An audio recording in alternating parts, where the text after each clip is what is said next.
Rocket Pat here. All right, guys, it's another hot rocking day in the jungle, man. We got a little clouds up there in that big, beautiful Texas sky. But I think this is going to push out here this evening with a big cool front coming through. So the weekend's going to be rocking and a rolling and a rolling and a rocking. So let's see what I got done. Well, I got some dirt moved in. Did that so I could flatten out that area to park my trailer. Where if you're headed here for the red car, hang on, man, we're almost there. Whoa, look, big container showed up because that's going to go over there. And I'm going to do a makeover on that. That thing won't start and run, and it's because the fuel pump is out, and I'm not going to change the fuel pump for what's under the hood. I got a 6.0 sitting over there that we're going to drop in that pretty quick because I got everything to make that a 6.0 with a 4L80E behind it. It already has the 4L80E behind it. So yeah, and then we're going to get the boat over there and get the engines out of that. But right now, I am happy to say disaster has been averted.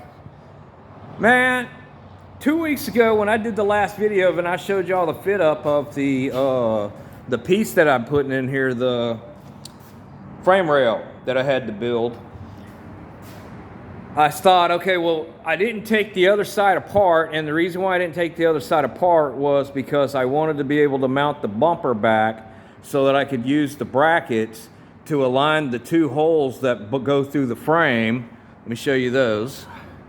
To align them two holes right there up with this side of the bumper so that when everything got back together, the bumper wasn't sitting some crazy angle. Okay? Yeah, it looks pretty good, huh? I say that it came out pretty good. So what ended up happening was I slid the bumper up in there and that bracket didn't fit. It fit over there on the passenger side, but after I started looking at it, the bracket was tweaked. It was bent. And let's see if we can see it on the camera where it's bent. Right there. And let me see here. I don't know if we can see it, but on the car it was bent. And basically, instead of the bracket bolted laying up against here, I had this all clamped in place and everything, and then when I put this in, the bracket's way out here, and I'm like, whoa, what the hell is the problem and everything? So I looked up in there and I could see the bracket was bent. So what I did was I got lucky and I found a bracket and I ordered it, and it was supposed to have been there on a Monday, and it gets to my post office, and mysteriously it leaves my post office, not to my address, but it went on a tour of Houston somehow, some way for a week, and it put me 2 weeks behind on where we were at the last time we talked about this car. But now I got everything fitting right. I put the new bracket in and it slid right in place, exactly where I had everything marked and ready to go. And man, I am ready for a weld fest. Here's the plan, because I need this to stay in place while I take this back out. I got them clamped together right now.